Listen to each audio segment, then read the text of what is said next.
Hello नमस्कार दोस्तों। तो जैसा आप जानते हैं कि आईसीआईसीआई बैंक का क्वार्टर 4 का रिजल्ट आ चुका है। तो चलिए हम जान लेते हैं क्वार्टर 4 का इस बैंक का रिजल्ट। तो जैसा यहाँ देख पा रहे हैं रिजल्ट में जो आल अमाउंट्स करोड़ में दिए हैं, तो हम देख रहे हैं टोटल इनकम। तो मार्च 2023 के क्वार्टर की बात करते हैं तो 53,922 करोड़ का टोटल इनकम हुआ है। वहीं 3 माह पहले दिसंबर क्वार्टर की बात करते हैं तो 47,859 करोड़ का नेट इनकम हुआ था बैंक को। वहीं अगर पिछले साल के क्वार्टर की बात करते हैं यानी मार्च 2022 के क्वार्टर की, तो 42,834 करोड़ का टोटल इनकम हुआ था। यानी देखा जाए तो टोटल इनकम में बहुत बढ़िया जंप देखने को मिला है। वहीं अगर हम ईयरली तुलना किए ले रहे हैं तो जैसा आप यहाँ पर देख पा रहे हैं मार्च 2022 तक की बात करते हैं तो 1,57,536 करोड़ का नेट इनकम कंपनी ने जनरेट किया था, जो कि बढ़कर मार्च 2023 की बात करते हैं तो 1,86,178 करोड़ हो गया। यानी ईयरली ऑन ईयरली भी देखते हैं तो काफ़ी अच्छा जंप नेट रेवेन्यू में देखने को मिला है और क्वार्टर ऑन क्वार्टर भी। चलिए हम देखे ले रहे हैं प्रॉफिट फॉर द पीरियड। तो जैसे यहाँ पे आप 17 नंबर पे देख रहे हैं net profit for the period. तो हम मार्च 2023 के क्वार्टर की बात करते हैं तो 9,892 करोड़ का नेट प्रॉफिट हुआ है इस बैंक को। वहीं 3 माह पहले दिसंबर क्वार्टर की बात करते हैं, दिसंबर 2022 के क्वार्टर की, तो बैंक को 8,792 करोड़ का नेट प्रॉफिट हुआ था।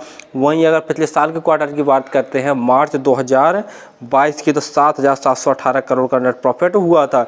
यानी नेट प्रॉफिट में भी बहुत बढ़िया जंप देखने को मिला। अब हम यहीं ईयरली और ईयरली तुलना किए ले रहे हैं तो मार्च 2022 तक के क्वार्टर की बात करते हैं तो एक साल में से लगभग 25,110 करोड़ का नेट प्रॉफिट हुआ है, जो कि बढ़कर मार्च 2023 में देखा जाए तो 34,036 करोड़ का नेट प्रॉफिट हो गया। यानी नेट प्रॉफिट में बहुत अच्छा जंप देखने को मिला है और टोटल इनकम में भी। फंडामेंटल देखने से पहले आप हमारे चैनल को सब्सक्राइब जरूर कर लें ताकि आपको समय समय पर रिजल्ट संबंधी जानकारी, आईपीओ संबंधी जानकारी तथा शेयर मार्केट संबंधी जानकारी समय समय पर मिलती रहे। चलिए अब हम देख ले रहे हैं बैंक के फंडामेंटल। बैंक का मार्केट कैप देखते हैं तो 6,18,490 करोड़ का। वहीं स्टॉक का पी 18.2 है और इंडस्ट्री का पी 13.4 है। यानी प्राइवेट सेक्टर की काफ़ी सही बैंक है, तभी ये इतना इसका स्टॉक का पी महंगा चल रहा है। आरओसी देखते हैं तो 6.82% है और देखा जाए तो आरओई 18.7 है।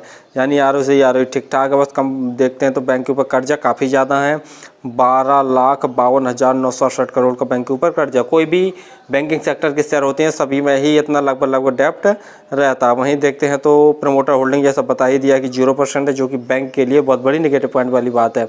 यह बैंक थोड़ा सा डिविडेंड भी देती है 0.5% जैसा। प्रॉफिट देखते हैं अगर 5 साल के हिसाब से देखते हैं तो 34.6% के हिसाब से निकल के आ रहा। फिर कंपनी बैंक के पास देखते हैं तो फ्री कैश फ्लो भी लगभग 56,369 करोड़ का फ्री कैश फ्लो है। चार्ट पैटर्न में देखते हैं तो आज के दिन 885 रुपये जैसे भाव शो कर रहा है और हाई देखते हैं तो हाई लगभग इसने 952 रुपये के आसपास इसने हाई मारा है। शेयर होल्डिंग पैटर्न में देखते हैं एफआईआई की हिस्सेदारी 45.1% है, म्यूचुअल फंड की हिस्सेदारी 28.6% है। वहीं इंश्योरेंस कंपनी की हिस्सेदारी देखते हैं तो 12.41% है, डीआईआई की हिस्सेदारी 3.59% है।